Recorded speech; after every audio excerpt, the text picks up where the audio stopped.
Hey, good morning, everyone. Pat Zemer here, CEO of MagnaWave. Glad to be here with you on this Tuesday morning after the Memorial Day weekend with the MagnaWave office hours, or Ask Patrick Z Live. Here to answer your questions, and I'm looking forward to do that. I have a couple of things that people had asked and in the past, and just in the last week or so, and so I will cover those as well. But if you have a question, just simply post it in the chat box.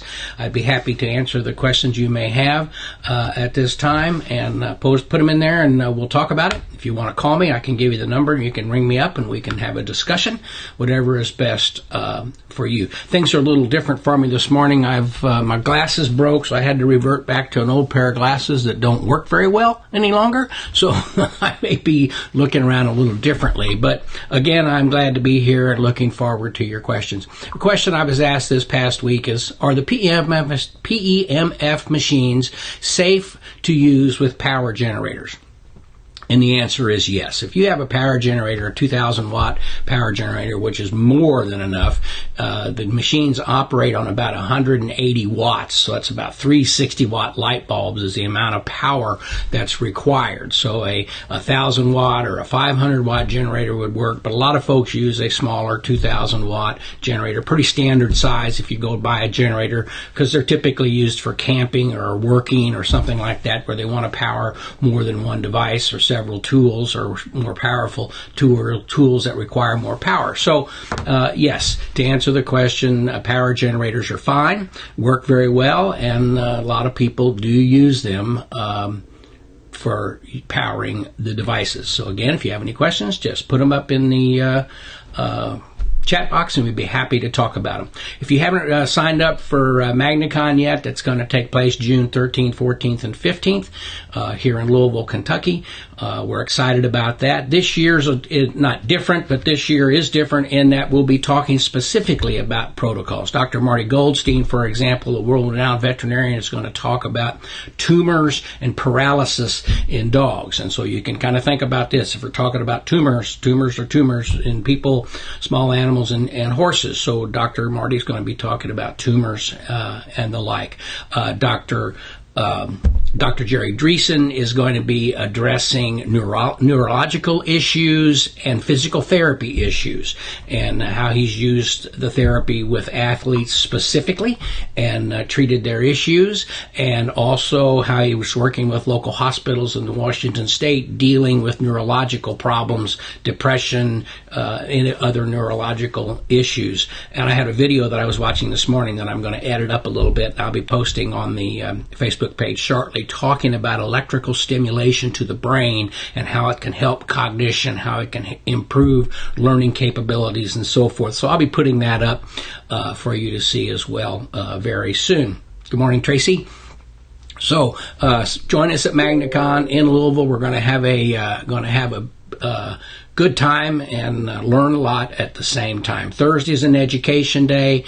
We start on Wednesday night with the vendors being open. Thursday all day the vendors will be there and to see machines and demonstrate machines and so forth and other products. And then Thursday we'll have all the education. Friday is a hands-on learning day for practitioners and people who own machines, and where they can talk and get questions answered about small animals, horses, and people. And the docs will all be around. So also to that end, Dr. Amanda Myers will be addressing, as an MD, will be addressing the development of PEMF, how it's been FDA approved, how it's being used, how the momentum, as this is a wellness technology, is increasing today in the world of medicine. So that'll be another speaker that'll be very interesting for us to see and hear. Any questions, just put them in the chat box, and I'd be happy to again answer them and approach them for you. Okay, let's see. I had another question. Recently had a knee replacement 9 weeks ago, and this post is a week or so old. I go to PTs 3 times a week, but they're still swelling and my motion is limited. Really hard time bending. Do you think that PEMF or MagnaWave would help? Most assuredly, MagnaWave can be very beneficial in this type of situation. We've used it immediately after knee replacements and hip replacements. As soon as all the internal bleeding has stopped and there's no issue there, then you can step right in and begin the treatment. And basically, as an inflammation reduction device, it's going to help reduce the inflammation, help the area feel better, give you better mobility more rapidly. My sister-in-law just had a knee replacement, and she uses the semi machine, and she was up and going much quicker than what she had expected. In fact, her doctors, when she went back, were surprised at just very quickly how much mobility she did have and how much less pain she was experiencing. So it can be very beneficial for those types of indications when you have knee replacements or hip replacements, shoulder joint, whatever the situation may be. Okay, let's see. So here's a share. One of our practitioners shared a Doberman was stung by a wasp and was very fussy, so she used the butterfly to treat the area. The Doberman stopped biting at the area and it never swelled. And so, she hadn't thought about using, that was from Dana, hadn't thought about using the device in that type of situation. Well, here we go. We got something that's happened to the body. The body's going to react. There's going to be swelling. There's going to be pain, certainly. And anything we can do to clear that up. So if you can get in there, and as I always talk about in some of our conversations, if you can get in there and clear up the area, clear up the highway if there's an accident, so you can stop all the congestion, then things flow more smoothly. And that's the same way with a bite or a sting from a wasp or something. You're going to help flush the area before it gets a chance to get in a painful situation. Interestingly enough, my granddaughter had a bee sting last week at a field trip and did the same thing. They treated her hand. It was on her top of her hand. They treated her hand, and Elaine did, and the inflammation and the pain subsided very quickly. So that's how that can work with regard to inflammation reduction. And so it doesn't have to be a joint issue or a bruise. It can be something like that can be aided as well. Let's see. Will you be selling battery packs that work with MagnaWave at MagnaCon?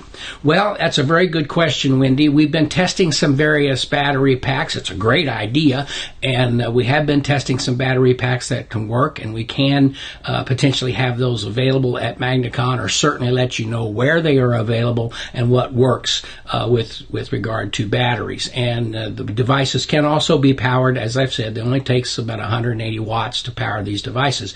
So the battery packs can work very efficiently and for several hours. So you can be on the road or at an event and be able to use the device for several hours on a battery. I know folks have used the small motorcycle batteries, charge them up and carry a couple of them with them and use an inverter and just put the clips on and bingo, away they go, and very effective for supplying the power that is needed. Great question, Wendy. We appreciate that. Another question I was asked recently is, can MagnaWave PEMF be beneficial in the treatment of OCD in a horse? OCD is like Osgood-Schlatter's disease in a person, where you have too rapid a growth and you have chips and the joints aren't just growing the way they're supposed to, because in a child or in that type of situation, a young horse, and so they develop what they call OCD, or Osgood-Schlatter's disease in a person.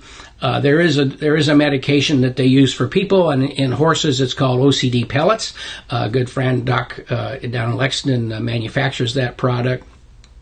But can it be beneficial? Where our device can enhance what's going on with the medication that is being supplied for that particular device by helping the metabolization, by helping it be more effective in the area. And certainly to treat that area, if you're improving oxygenation, you're improving blood flow, all that helps repair, helps the body be in a better position to repair itself and to gain health again. So great question with regard to OCDs and Osgood-Schlatter's disease in people.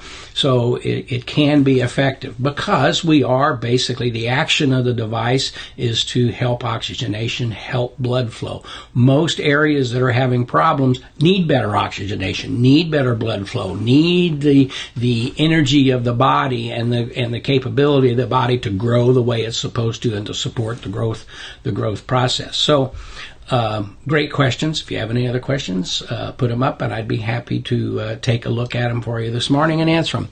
And here's another great question that was asked. Has anyone tried MagnaWave for sunburn? Does it help? And I'm going to put up a video and read a response here. Let me pull this up, and let me find my video here. Just a second. Okay, I'm going to pull it up, and then I will. Here we go. And I'm too big. I need to make mine smaller. There we go. Okay, so here we're showing the sunburn before and after. The right-hand side of the screen shows before, very swollen, a lot of edema going on. After shows a more normal-looking ankle and foot, and it was sustained a severe sunburn to the tops of both feet. In 24 hours, it looked like I had a raging case of cellulitis, swelling and pain tops of both feet. Sunday night, she started MagnaWaving. Monday morning, I was able to walk and go to work, walking all day, going up and down stairs. I was going to go to the doctor, but it felt much better Monday morning that I didn't, and it just kept up with the MagnaWave every day for about 5 days. Not pretty pictures, but you can definitely see how swelling went down. It's gone. It was gone in 4 days, and she loves her MagnaWave. So that's an interesting situation there to see that type of photograph and the effects that can be achieved when utilizing the MagnaWave for that type of indication. There's been some interesting things this morning talking about stings. Here we got sunburn, just a lot of different applications that this type of device can be beneficial with. So let me go to my camera. Here we go. Hello. And so I'm here. Oh, we got a question. Let me bring it up here and we'll see what we've got. Okay. What settings do you generally find yourself using in horses for initial scan, whole body, soft tissue, legs, etc.?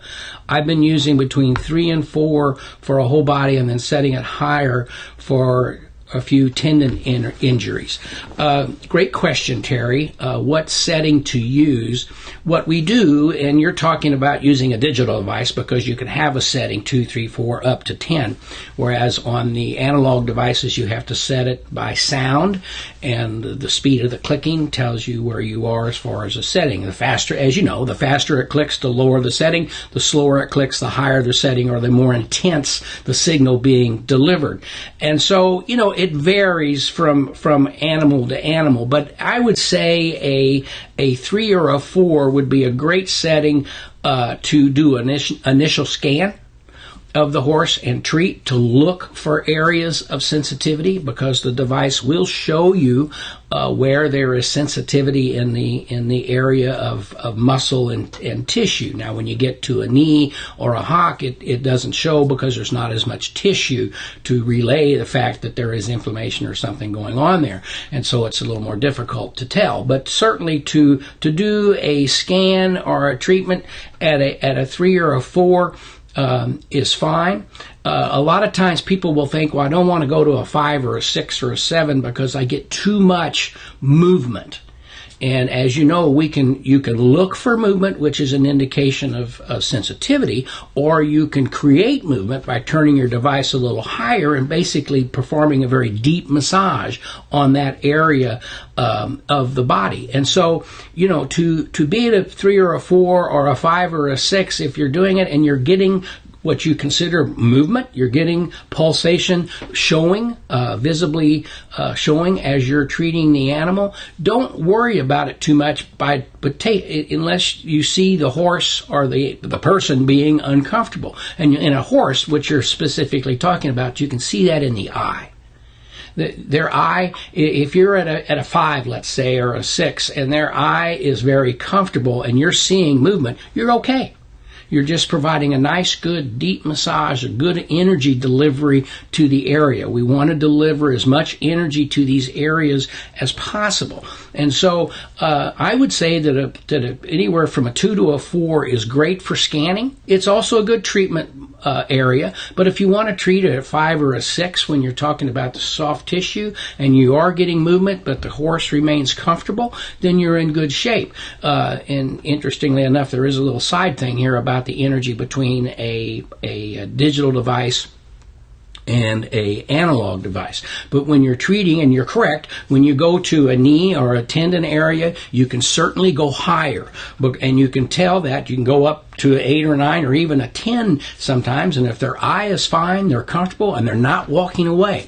You believe me, if a horse or a small animal, a dog or a cat, is uncomfortable, they're going to walk away. They're going to move. They're not going to let you do it. A person, on the other hand, may say, oh, that's fine, I can take that. We don't want them to take it. We want them to be comfortable. So if you're treating a person, you want to talk to them, because they're not necessarily going to get up and walk away. They're going to have this thing that, oh, I need this energy so I can take what you're giving me, so I'll take the biting of it. No, we want them to be comfortable. And to that end, a lot of people talk about the difference between the analog and the digital units, and they'll say, well, I'm turning my digital unit higher, my person can take more of a setting, or I don't feel, I turn it higher before they feel it. Well, the difference is the voltage required on an analog device to cause it to fire takes about 10,000 volts. On a digital device, it doesn't take nearly that, just a few hundred volts to fire that machine off. So that means that the signal is softer. And so you can, and it's interesting when you think about this, on a digital device, the signal is a little sharper, and so as you turn it up, you feel it a little more, and so someone will stop, or the horse will tell you that this is plenty, or the dog will tell you this is plenty, because when it's too much, as I said a moment ago, they have a tendency to walk away. Well, with a digital device, you're able to, in many cases, supply more energy to the area comfortably. And so people who are used to the sharper signal that say, that's what I want, that's what I need, to use a digital device with a softer signal, and that they can turn it higher. If you stop and think about this, you may have a signal that is comfortable here with an analog device, and so that's where you stop. But on a digital device, you might be able to go up to here with the energy level, and it's still comfortable. So, but that's a whole learning process. Does that mean that one's more effective than the other? Not necessarily, because you want to massage the area and do it. And so people with the analog devices learn. They know where they can go with it and how to approach that. Different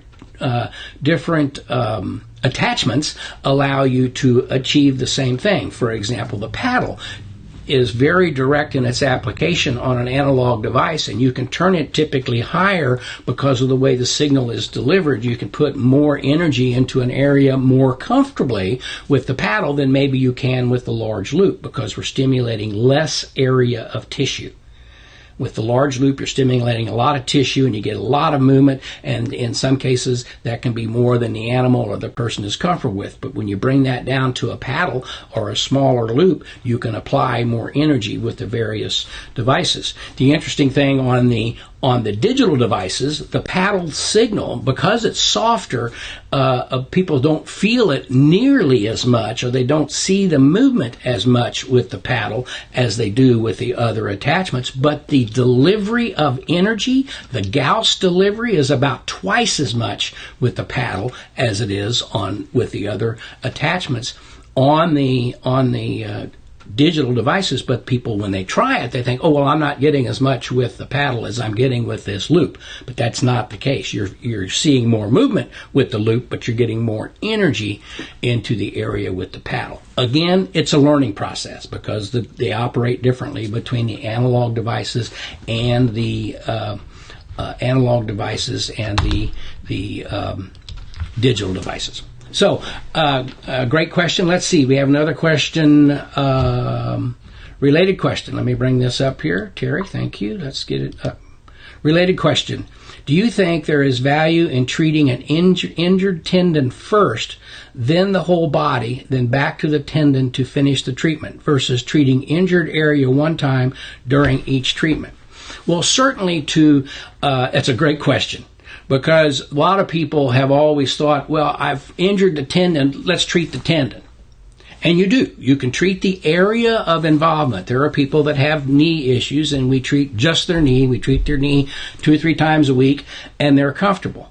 But the logic for us from the therapy and the healing aspect of what's going on, because this machine helps the body better heal itself, it would be to treat the area. Let's clear up the highway where there's an accident. Let's get the cars off the road. Let's treat the area and get it feeling better. Let's reduce some inflammation in the area. Then let's go back and get all the arteries around it cleared up.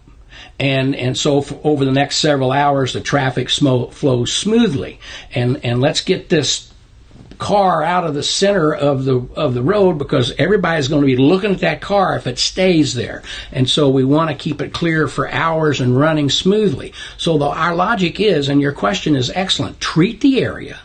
And then if you want, go back and treat the whole body, because what you're doing is helping the whole body be better oxygenated, helping the blood flow improve everywhere. Where's the blood going?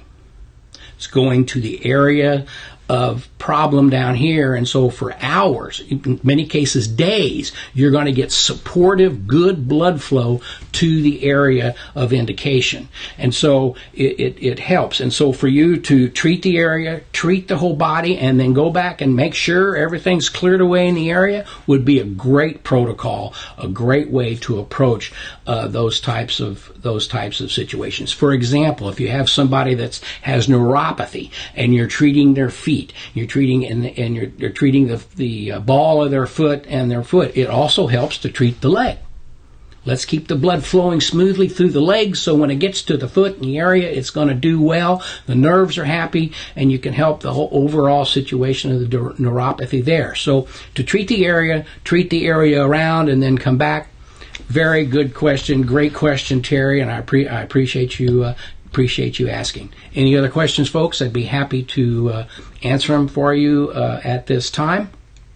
If you want, you can go to I tell you, we have a group. It's called the MagnaWave International PEMF Research and Education Group. You can go there and search for specific indications. You can go there and search for hoof problems. You can go there and search for joint problems. You can go there and search for back issues, and posts that are related will show up for you to read and see what people have done and the type of results that they've had in those areas. And whereas on our page that you're on now, we can post things, but then they just go away, because we're continually posting new information, and they just get buried, and you can't really search a page. You can search a group, and that's why we have the group, and it's designed to share information that people ask questions about when it comes to PEMF. I'm continually trying to update that. It's going to take me a while to get all the information on there. So if you don't see something and you're interested about a question, you can certainly ask it, and then I'll get that information up first, so you get the questions answered that you want. So be sure to go to the MagnaWave International PEMF Research and Education group on Facebook. Ask to join. We'll get you approved, get you in there, and then you can search and see any information that you're looking for. Another question, let me pull this up here. Any research showing MagnaWave help with RLS, and would be best areas to treat to help with RLS? Well, you certainly want to treat the area of issue, and research. We'd have to do some looking. I'll look and see what's out there on the particular area. Let me see if I can pull something up here real quick, and we'll take a look-see. Take me just a second, I'm sorry. Here we go, coming up. Searching. restless leg syndrome, for sure. Elaine has some restless leg issues, and if you can relax the area, but should this help? It can help. It's a relaxing tool to help relax specific areas, and so it can do that. Whether or not there's been any research specifically with regard to RLS, certainly there is research with regard to muscle stimulation and relaxation and that whole thing. So I'll look into it further and try to get you an answer. Carolyn, great question. Thanks for asking. Certainly appreciate it. Any other questions, folks? Put them up there, and we'll be happy to go over them for you. We've been going now about 30 minutes, and I'll stay as long as we have questions or if you have something that you would like to discuss. I don't want to just sit here and talk. I want to do my best to answer any questions that somebody may have. I was looking to see if there's anything else that's come in over the last week. There's been a lot of questions asked about machines and financing and all that. Certainly financing is available, and trial periods and short-term rentals to see if the machines will work for you. But go to the website if you have those types of questions, the chat box, or send us an email, and we'd be happy to answer those questions specifically for you. If you have any questions that you'd like for me to answer, go to the Facebook page, send us a direct message, and we will certainly put that on the list and get those questions answered for you.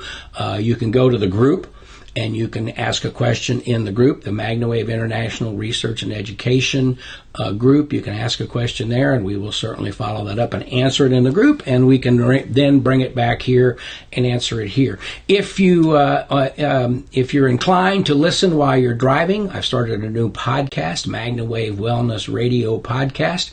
It's on the Anchor platform. Will soon be on iTunes and other podcast platforms. But if you go to anchor.fm and search MagnaWave, anchor.fm, you can hear the podcasts that are there. I've got one. I did a podcast with Woody Blackburn going to the airport. I was down visiting the Jacksonville Jaguars a couple of weeks ago, and we recorded a interview on the way back to the airport when he was dropping me off, and with great conversations about a lot of his customers, how he's building his practice, some good testimonial type of stories that Woody shared. There's another podcast there with Elaine dealing with pregnancy and delivery, and it was a podcast that we did post-delivery of her new baby, and KK, and very interesting. So if you have those types of questions you want to listen, go to anchor.fm, search MagnaWave, and you can listen to the podcast and catch up on what's going on as you're driving. Okay, one more question here. Let's see what we got. It's about the devices themselves. Any limits on storing the unit or attachments regarding hot or cold temperatures? Not really. I mean, we've had, if you is it okay to leave it in your car when it's 20 degrees below zero or it's 150 degrees in your trunk? I wouldn't do that. What can that do? Well, it can make wires more brittle. It can cause, those types of things can happen to plastic and rubber. So, if you're out through the day and you're working and you're in and out of the car and it's hot, it's not an issue. Let me back up. We've had a few issues over the years where somebody will have a machine in their car. Let's say it's 95 degrees outside and it's 130 degrees in the car, and they pull the machine out and they go to run it, and it runs for a few minutes and then it stops because they're designed to stop if they're going to overheat. And so they get very hot on the inside of the machines. The parts in there can get up to 160, 170 degrees. And so we have to have good ventilation. But if they get too hot, they'll stop. And so we have had situations where people have had them in hot cars, get them out, go into a barn area or go somewhere where it's still hot, turn the machine on, and it stops. The best way to do that is to turn the machine on, let it go through its normal running process for a few minutes to cool itself down if it's been in a hot car. That's a good advisable thing to do at any time as you're moving along. The machines are designed to run continuously, but they typically, when you stop and you're going to move a coil or you're going to do something for 30 seconds, everything gets a chance to reset and go. It doesn't have to happen. There's been people that say, oh, the machine's designed to stop for 10 minutes between treatments, and so it's no good, don't buy it. That's not the case. All machines, if they get too hot, can stop. And or if they don't, they can have a problem. And so we build our machines that if they get too hot, they stop, and then until they cool. And so that's, for us, that's a good safety feature and a good feature to have in a device. But it is not forced that something has to happen, that you run at the end of a cycle, that you have to sit for 10 minutes to let it go. That is not the case. I've been treating people and horses for 15, 18 years now, and you just keep right on going. And just the normal activity of moving the coil and going over here and restarting the machine gives everything a chance to stay in balance as it should, and as people operating and the things going. So, Terry, it's a great question. I'd take in wintertime, I wouldn't, you can leave it in your car, but, you're better off to keep it in room temperature as best as possible. But there are no specific things saying don't keep it in your car if it's hot, don't keep it in your car if it's cold. But, just logically, for example, another story is people that live what I call in the northern area, Michigan and places like that you have a lot of cold, and you have days that are cold in the morning and warmer in the afternoon, so you can have some natural condensation. So to keep things in a very more balanced atmosphere, anything in any type of device in a more balanced situation is better for the device. And so that's always things to keep in thought. But on your daily activities, no. What you do at nighttime, or I wouldn't leave it in a car at 120 degrees for a week and then go back and get it out. Is it going to work? Sure. And we haven't had issues with that ever. Is it good for the device? Not necessarily, but is it? It's just that type of thing to use good common sense anytime you're doing something like that. Good question, Terry. Thanks for asking. Any other questions, folks? Just put them up there, and I'd be happy to take a look at them at this point. The PMF technology is changing. The momentum that has been gained over the years, to me, is absolutely amazing. People hear about it. People know about it. People are searching to learn more about it, and it's my goal and the goal of our company is to be as transparent as possible, to answer any questions that people ask, to bring devices to the marketplace. We're the only company that has safety-tested digital devices in all price ranges. We're starting from $6,000 or right at $7,000 up to $21,000, $22,000. You don't have to spend $35,000 to get the latest technology and what's available. Different power levels, sure.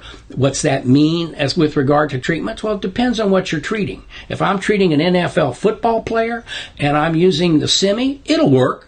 But they're not going to understand what it's doing like they are with a max, and they're not going to get the result as quickly with a semi as they are with a max. So there are people that they need a more powerful device. There are situations where a more powerful device will supply the results that someone wants when they want them. But on an average day-to-day basis for what you're doing, the other machines work wonderfully.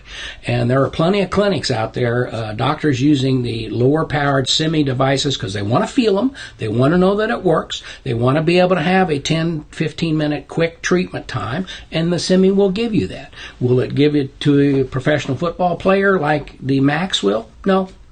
But that's just the differences. You may not need that. And then when you use the Wave wings, I've seen the Wave wings used with the semi or the Wave Pro device, digital devices used on athletes, and they get movement and they get response again by virtue of the size of the coils that are being used and the amount of tissue being stimulated. So there's a place for all of them. There's a price range for all of them, and we're happy to do that. Why not make things available to folks that fit their level of the involvement that they have or they can afford, and be able to go. We've got folks that have started with the Max machine, end up with a Max, a Maya, and a Semi, being able to do various things. Doctors are using the Semi, and they're able to send it home with their clients very easily for a week or a few days to continue continue to support something that they're doing with a more powerful machine.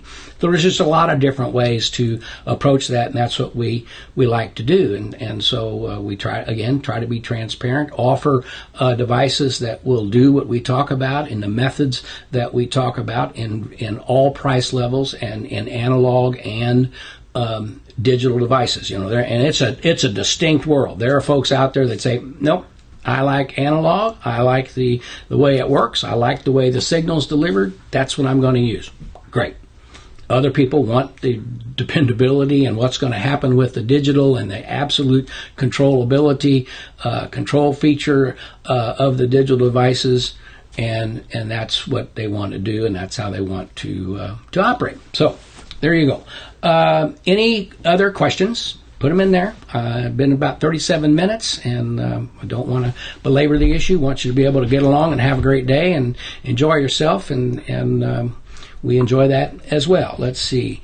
Everything totally digital here. Maureen is a digital person, and she's getting great results with her device, and that's a great thing. And we want everybody to be happy with that. So again, if you have specific questions about things, you can go to the website, to the chat box. We'd be happy to answer questions there. If you have a question that you'd like for me to answer directly, send me a message on Facebook, and I'd be happy to answer it, or send me an email to Pat Ziemer, Ziemer, at MagnaWave, PEMF.com. I'll get it, and I'll shoot you an answer back, maybe send you a video of the answer so you can listen to it and see what I'm discussing.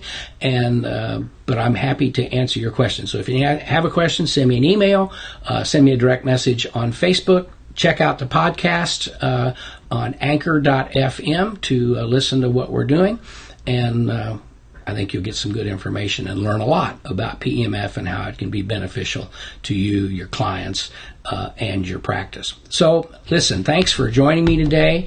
It's always fun to be here, to share some time with you, and I look forward to being back with you next week and helping you with your questions with regard to PEMF, the wellness of the future. MagnaWave, wellness of the future. Wave on. Have a great day. Bye.